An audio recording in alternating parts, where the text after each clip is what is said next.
За сайн та бүхэн тэмдэглэсэн араас болж байгаа төлөв надад та бүхэн бид бүхэн corporate governance innovation буюу компани сэтгэлийн хүрээнд бид нар инновацийг хэрхэн хийх боломжтой гэдэг сэдвээр хүрээд танилцуулах бэлэн боллоо. Өнөөдрийн бид бүхний танилцуулах агуулга асуудал болсон шийдэл бизнес аягаар бид бүхний бүтээх үнцэн болон үр дүн гэсэн 5 агуулгын хүрээнд хэлэлцэгдэнэ.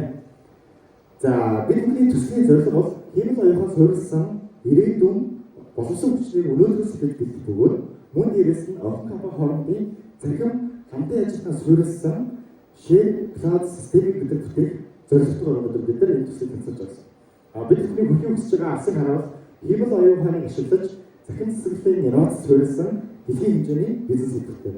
Тэгвэл өнөөдөр бидэд ямар асуудал байна? Бүгдээ төсөөлөе л доо. Өнөөдөр бид бүхний ажиллах цаг хугацаа өглөө 8 цагт ажил дээр очиод орой 17 цагт ажилласаа гарах тэр хооронд бид ямар асуудалтай тулгардаг вэ гэдэг бодогдсон. Хувийн болгоны асуудал. Гэхдээ групп болон компани асуудлууд бол энэ дөрвөн асуудлаар гарч ирээд байгаа. Хамгийн их нь болохоор тайлбарлалын зөрүү буюу репортыг бид нар өөрсдөө ашигтайгаар мэдээлэл өгдөг.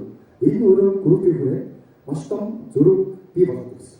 Үүний араас мэдээлэл хэсэг буюу үндсэн эзэн, тузын гишүүд бөгөөд холбооны зүгээс яг энэ мэдээллийн хувьд үнэн зөв бодтой бос байгаа бас асуудал байна гэж метродианаас бид нар үнэлдэг хэлсэн. Дараагийн нь их бос байна. Өнөөдөр бид нар автахаа харуулсан хүсдэггүйт яг адилхан охин компаниудын хувьчилсан өөрсдийнхөө илүү давуу талтай зүйлсүүдийг харуулаад процессын хувьд ямар асуудал байгаа гэдгээ нуухыг олд. Тэгвэл энэ нь өөрөө их байснараа мэдээлэл хуваалцсанараа энэ бүхний үр дүнд энэ асуудлыг шийдэхгүй бид нар энэ шийдвэр гаргалтын удаашралтай байдал шийдвэр гаргалтыг бид нар хурцгаж чадахгүй гэсэн. Тэгэхээр эдгээр асуудлуудыг бид нар үнэлээд өнөөдрийн агуулгуудыг шийдвэрлэх боловсруулж байгаа. Бид бүхэн хэмэл оюухан суурилсан шийдвэр гаргалтыг дэмжлээ буюу бид нар хамтдаа хэмэл оюуханы өгөгдлийг бид нар өөрсдийнхөө мэдээллийн түнхээсээ бий болгож өгснөөрөө тэр програм дээр процесс дээр бид нар өөрсдийнхөө мэдээлэлээр дамжуулаад хамгийн зөв тэзвүүний төлөвийг алдах хамгийн эерэг утгыг олохыг л зорж байгаа гэсэн. Тэгвэл энийг бид нар хэрхэн яаж хамтдаа бүтээх боломжтой вэ гэдэг талаар танилцуулъя. Бид бүхэн хамтдын ажиллагаанд унтсан дижитал экосистем буюу энэ зүйлийг бүтэв. Бүгдээ бодож л өөрчлөлт гэдэг бол өнөөдөр би хэлээд өнөөдөр бид сонсоод маргааш хэрэгжүүлээд нөгөөдөр үр дүнг нь хүлээх зүйл биш.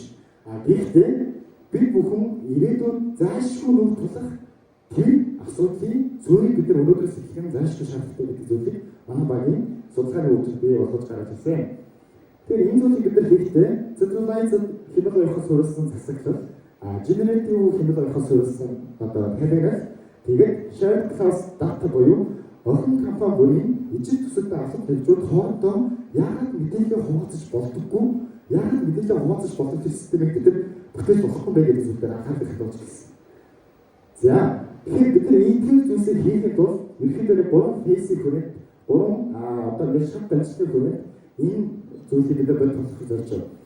Хамгийн их нь болохоор phase number 0 буюу assessments дижитал шийдэлцэн бэлэн байгаа эсэхийг бид нар тодорхойлох хэрэгтэй. Өнөөдөр шугуулгын холбог дээр Facebook буюу preparation дээр өгөгдсөн болон өгөгдсөн цогцоллох тэр платформыг тэр серверийг тэр бүтээн байгууллагуудыг хийгээ явж байгаа.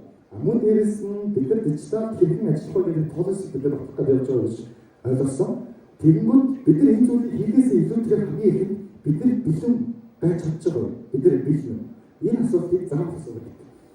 Хэрвээ бид нар дижитал шилжилтөнд бэлэн биш, үүнийг бид нар төвхтэй, үүнийг бид нар илүү ажил илүү дарамтч боддог бол өнөөдөр бидний хийх ажил ийм гарч ирж байгаа. Phase number 1 mindset change. Бид нар өнөөдөр өөрсдийнхөө хандлагыг, өөрсдийнхөө сэтгэлгээг хэмэл оюухан бидний ажлыг булаах гэдэг гэдэг биш. Харин бид бүхний ажлыг өдөртний ажлыг хөгжиж байгаа илүү үр дүнтэй, өөр ашигтай цаг хугацааг зарцуулах боломжтой гэдгийг ойлгох хэрэгтэй. Энийг би хэлээд, би энийг тулын арга хэлээд, энийг гүйцэтгэх сэхэл хэлээд ойлгох процесс биш. Харин энэ өөрөө кампайн байдлаар, сургалт байдлаар, чанхчуулах байдлаар хөтөлбөр энэ өөрөө хүн болгон суух шаардлагатай зүйл байна. Өнөөдөр бид нар ахуй гурав компани хүрээд ахлах ажилтнуудын сургалтууд хийж байгаа. Тэгэхээр манлайлал болон үр дүнтэй байдлаар ярьж байгаа. Гэхдээ бид юу гадаад байх юм бол хэмэл оюун ухааныг ахлах ажилтнууд, менежерүүд, албаны даргууд, мөн дээрээс нь үүсгэх захирлууд өөрсдийнхөө өдөртний үйл ажиллагааг хэрэгслээрээ ямар олон алдагдсан боломжийн өртгүүдийг бид нар автаад байгаа, ямар олон боломжууд бид нар өөртөө бий болох боломжтой вэ? Одоо бид нар жишээлээ тайлбарлаж үзлээ. За үүний араас фейс 2 буюу компани хэлдэг хүрээд байгууллагын хүрээнд бид нар төлөвлөсөн платформ төлөвлөсөн дата системийг хэрэг болгосноор хэрэг хиймэл оюухан гэдэг бол дата байхгүй огт ажиллахгүй. Хэрэг бид нар энэ датагаа хиймэл оюухан руугаа датагаа бид нар warehouse руугаа lake-house руугаа оруулахгүй бид нар энийг бүтээн байгуулалтыг хэдэн сая амгалаар хийгээд бид нар ямар ч үйлчлэг байсан. Тэгэхээр бид нар мэдээлэл бие биентэйгээ хуваалцдаг, бие биенээсээ суралцдаг, ийм mindset-тэй ийм сэтгэлтэй болж чадсны дараа бид нар төлөвлөсөн платформ дээр өөрсдөө мэдээлэл хуваалцах боломжтой гэсэн. За энэ бүхний араас бид бүхэн хэлэлтээ хийж онцлог хийснээр гурван компани хүрээнд бид хэмээл оюуханыг үр ашигтайгаар ажиллаж ирээдүйн засаглалын инновацийн үндэс суурийг өнөөдөр сэтгэж бэлдээд ирээдүйд бид нар бэлэн болно гэсэн. Бүгдийг төсөөлөе л доо. 25 жилийн өмнө бид нар гар утсыг зөв ашигладаггүй байсан. Яагаад тэр төрөг оруулалт хийхтэй яагаад бид тэр зам гаргах хэрэгтэй ойлгохгүй байсан. Гэвч өнөөдөр худалдааны төлөөлөгч гэдэг хүн гар утсыг зөв таблетгүйгээр ажиллах ямар ч боломжгүй болсон. Тэгэхээр яг энэтэй адилхан өнгөрсөн бид нар өнөөдөрт юу тохиолдох мэдэхгүй. Тэгвэл өнөөдөр бид нар ирээдүйд бас бид нар юу хийж байгааг мэдэхгүй. Гэхдээ энэ бүхний хамгийн утга учиртай зүйл нэг нь бол бид бүхэн хэмэл оюухан болон цахим digitalization буюу энэ цахим инновацийг бид нар өөрсдөө үйл ажиллагаанд өнөөдрөөс эхэлж хэрэгжүүлж төвшүүлэхгүй бол ирээдүйд бид нар хоцрох аюултай гэдэг зүйлийг санал болгочихсон. За энэ зүйлийг хийснээр ямар үнцнийг бид бүтээгээд байна гэх юм бол захирлууд болон удирдлагуудын түвшин охин компаниудын захирлуудын шийдвэр гаргахад зөвхөн том мэдээлэл төлөвлөхөөс гадна гадаад болон дотоод хүчин зүйлсүүдийг авч үзээд тийм бүхэн дээр нийлжиж шийдвэр гаргах хэрэгтэй. Санхүүгийн үзүүлэлтээс гадна нийгэм болон зах зээл дээр ямар өсөлт төслөрийг дунд бид нар ямар бүтээгдэхүүнийг хэрхэн хийх ёстой вэ гэдэг шийдвэр гаргахад бол маш их цагийг бодож, маш их цагийг тунгаж, маш их цагийг өртөг гэсэн. Тэгвэл бид нар энэ бүхний үндсэн өөрсдөөсөө ямар шийдвэрийг, ямар зөв шийдвэр гаргахыг, ямар онцлогыг бид нар хэмээл оюуханыг ашиглаж гаргаж болох гэдэг маш том гайхалтай боломж байгаа юм. Тэгэхээр бид нар энэ бодох 1 сарын хугацаа, бодох 2 сарын хугацаагаар бид нар хамгийн бага түвшинд байхаар эргээгээд тэрний хэрэгжил болон бусад үйл ажиллагаанууд дээр цаг хугацаагаа зарцуулах боломжтой байна.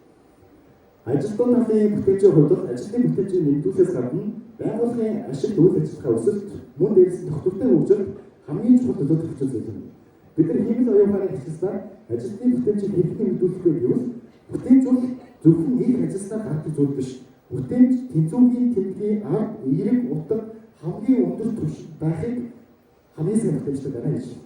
Тэгэхээр ажилтны хэмээл оюуханыг өөрсдөө үйл ажиллагаанд ашигласнараа бүтээмжийг үр ашигтай байдлыг бүрэн нэмэгдүүлэх боломжтой гэсэн.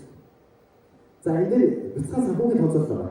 Энэ болохоор Mitsubishi компани корпорацийн өөрсдөө хийсэн ер нь хэмээл оюухан бидний бүтээгч хэрхэн нөлөөлж байгаа гэдэг тооцоололоос бид нар хасан гэсэн. Гурван компанийн хувьд манай шугал групп холбоогийн хувьд 7,500 ажилтан байдаг гэж бодоход мэдээлэл хэлэх бэлдэх олон шийдвэр гаргахтай холбоотойгоор 20% ажилтдаг байдаг гэж боддог. Тэгвэл 1,500 хэрэглэж байгаа. Тэгвэл нэг менежерийн дундад сарын 3,500 сая төгрөг гэж үзэх юм бол нийтдээ 5 тэрбум 250 сая төгрөгийн цахилгааны зардлыг бид гаргаж чинь гэсэн. Бид нар хэмээл оюуханыг бид нар өөрсдөө үйл ажиллагаанд утгашуулах юм бол бид нар хэмээл оюуханыг тусламжтайгаар өөрсдөө хийдэг ажлын 60% илүү их цагийг бидэрт өөрсдөө бий болгоод мөн дээрээс нь 60% илүү үн цэнийг үр дүнг боловсруулах үр дүнг гаргаж ирж байгаа гэсэн. Тэгэхээр эндээс нэг шатсан зарцуулж байгаа хэмээл оюухантай холбоотой зардлуудыг цалинтай хязгаарлаж үзэх юм бол та 10% илүү их зардал гаргасныхаа үр дүнд 60% бүтээмжийг өөртөө бий болгож байгаа гэсэн. Тэгэхээр удирдлагуудын зүгээс хамгийн хүсдэг зүйл бол хамгийн анхаарал хамгийн нөөцийг бүрдүүлэх буюу бүтээмжийг бий болгох. Тэгвэл бид нэр технологийн тусламжтайгаар энэ асуудлыг шийдвэрлэх боломжтой байна гэдэг. За маш энгийн портфолио шийдвэр бид нэр харж байгаа. За апо дээр компанид жишээ аваад үзэхэд мэдээлэл хэлбэрийн албаны ажилтнууд өдөрт дунджаар 1-2 цагийг өглөө болон түгэлтийн мэдээ болон санхүүгийн тархин боловсруулалтаар цаг хугацаагаар зарцуулдаг. Хэрвээ бид хэмээл оюухан дээр ерөнхий програм процессыг хийгээд тэрэн дээр нь тал талаас механикаар авч хийгээд байгаа мэдээллүүдийг бид нар автоматжуулах юм бол бид нар 2 цаг хийж байгаа ажлаа 2 минутын дотор мэдээлэл авах боломжтой гэсэн. Тэгвэл та үлдсэн 1 цаг 58 минутанд илүү үр дүнтэй, илүү компани болон үр ашигтай байдлыг хэрхэн нэмэгдүүлэх талаар судалгаа хийж магадгүй илүү сайн бүтээмжтэйгээр ажиллах боломжийг нэмэгдүүлнэ гэсэн. Тэгэхээр эндээс үндэслээд бид нар нэгж ажилтны зарцуулж байгаа цаг хугацааг нэмэх бөгөөд үүний үр дүнд тухайн ажилтан ажлын дээрээс хангалттай илүү механик ажил хийхгүйгээр аж аргалгаар ажиллаад урт хугацаанд амжилтыг явуулах боломжтой гэсэн. За энэ бол Mitsubishi Corporation хийс энэ дээр маш олон асуудлууд дээр маш олон давуу талуудыг гаргаж үзсэн. Нийт ба эстэй хэмжээ хүрээнд Mitsubishi компани 2 жилийн хугацаанд цэцэглэлийг хэрэгжүүлснийхаа үр дүнд аудитын шалгалтын хугацаа 40%-аар буурсан. Нэгж ажилтны ажиллах цагт хийдэг бүтээмжийг 40% ихсэх боломжтой үүссэн. Мөн дээрээс нь ийм оюухан биднэрт юу санал болгох юм бол харах тус байдаг. Mitsubishi компани 2 жилийн хугацаанд $12 сая эсэлтийг гүйцэтгэх хийх боломжтой эсэхийг илрүүлж гаргаж ирсэн. Энэ өөрөө байгууллагын санхүүгийн хувьд маш том буруу үйлдэл хийчихсэн бол энийг бид итгэх мэдснээр итгэх онцлогоор яг асуудлыг шийдвэрлэх боломжтой байсан. Тэгэхээр тайлбар бол автомат шилжүүлэх хугацаа нэг ажилтны хийдэг байсан тайлбар бэлгийн хугацаа 3 сар байсан бол 2 сар болж багассан. Мөн эсэх нь олон компаниудын хамт ажиллагааг хэрхэн яаж шийдвэрлсэн бэ гэх юм бол Mitsubishi Group нь өөрөө 1100 гаруй олон компанитай тэр хүн компаниуд хоорондоо бие биенээ хэлцэхгүйгээр бие биенээ ярилцахгүйгээр өөрсдийнхөө инновацийг өөрсдийнхөө төслүүдийг хийж байдаг. Тэгвэл энэ дутын класстэй болохоор дутын мэдээллийн урсгалыг сайжруулснараа тухайн автны зардыг 25%-аар бууруулж мөн дээрээс нь жил бүр $50 сая зардтай тэнцэх хэмжээний баруун хэмжлэгийг гаргасан бөгөөд $50 сая хэмжээтэй гаргаад мөн баруун материалын үртгийг 15%-аар бууруулсан. Энэ яаж вэ гэх юм бол бие биенийхээ худалдан авалтын хавийг бие биенээс хуваалцж байна гэсэн. Тэгэхээр өнөөдөр бид нар нэг групп компанийн хувьд бие биенээ мэдээлэл хуваалцдаг, бие биенээс мэдээлэл солилцдог, мөн дээрээс нь хамтдаа тэр зүйлийг илүү үргэлжлэлтэй байх талтай хамтарч ажиллах бүрэн боломжтой байгаа гэсэн. За засаглалын хүрээнд хэмэл оюухан 3 зүйлийг бидэрт маш том боломж гаргаж ирж байгаа. Нэгдүгээр хэмэл оюухан суурилсан засаглал нь хэрэгс болон уян хатан байдлыг илүү сайн дэмжиж өгдөг. Дараагийнх нь generative хэмэл оюухан суурилсан тайлбар нь хоолтын болон охин компаниудын хоорондоо уян холбоос сайжруулахаас гадна хоолтын өөрөө охин компаниудын талаар мэдээлэл өргөцөг бодтойгоор аваад түүн дээр зориулж нөгөө консалтинг зөвлөгөө компани стратегийн хүрээнд шийдвэр гаргахад үзүүлж болоос. Тэгээд эцэст нь мэдээлэл хуваалцах экосистемийг биднээс охин компаниуд бие биенээ хуваалцснараа хамтан ажиллахын хүрээнд хоёр компани биенийхээ өөрчлөлтийг нэмэгдүүлэх боломжтой гэсэн. Өнөөдөр Apple дээр Synergy Resource гэдэг компанитай хамтарч ажиллахын тулд хэрхэн хамтарч ажиллахаа мэдэхгүй байгаа магадгүй шунхлаа технологийн хамтын ажиллагааны тэр нөлөөллийг бид нэр өөрсдөө авах бий болох боломж байгаа гэсэн. Гэхдээ бид энийг мэдэхгүй яг л энэ хоёр компани хамтарч ажиллах гэдгийг мэдэхгүй байгаа учраас энд гурдагч итгэж асуудал яаж шийдвэрлэхээ олж чадахгүй байна. Тэгвэл бид нар мэдээлэл систем хуваалцдаг болчих юм бол бид нар хамтдаа ирээдүйд илүү сайн урд илүү сайн шийдвэр гаргах боломжтой гэсэн. За бизнес модель каналсын хүрээнд бол бид нар тодорхойлсон энэ файл мэдээлэл бол веб дээр болсон табуун хүч болохоор илүү дэлгэрэнгүй яхахгүйгээр хамгийн сүүлийн point бол бид бүхэн асуудал бодох хугацааг нь өгөх хэрэгтэй. Хамгийн ихэвчлэн хэмэл оюухан бидэнд хэрэгтэй юм гэдэг зүйл. Хүн өнөөдөр өөрт байгаа асуудлыг бодох хугацаа байхгүй улмаас тэр асуудлыг хэрхэн шийдвэрлэх вэ гэдэг гар гаргалгаа хайх боломжгүй байдаг. Өнөөдөр энэ сууж байгаа залуучууд энэ танхим 30 баг сууснараа нэг асуудал барьж аваад асуудлын шийдвэр гаргахыг хайж олж байгаа. Яг энэтэй адилхан бидэрт асуудлыг бодох хорон зэрэг өгсөний үр дүн энэ асуудлыг бид энэний шийдвэрлэж болох юм байна гэдэг дээр анхаарах болж байгаа гэсэн. Тэгэхээр хувьцаа эзэмшигч бай, тусгай гишүүч бай, гүйцэтгэх удирдлага, албаны дарга, менежер болон ажилтнууч бай бүгд өөрөө хэрэгсэн асуудалтай. Энэ асуудлыг хэрхэн даван туулах гэдэг боломж тэр орон зайг олгосноро асуудал бид нар шийдвэр гаргацуулдаг. Тийм ч болохоор өнөөдрийн энэ хакерд бид бүхэн зөвхөн байгуулж байгаа гэж бид нар харж байгаа, ойлгож байгаа. Тэгээд эцэст нь Great More Value Together буюу бид нар хамтдаа асуудлыг шийдвэрлэх боломжтой. Бид нар бие биенээс суралцсан, бие биенээ дэмжсэн хамтын экосистемийг бүтээгээд хамтдаа дэлхийн хэмжээний бизнес эрхлэлтэй баярлалаа.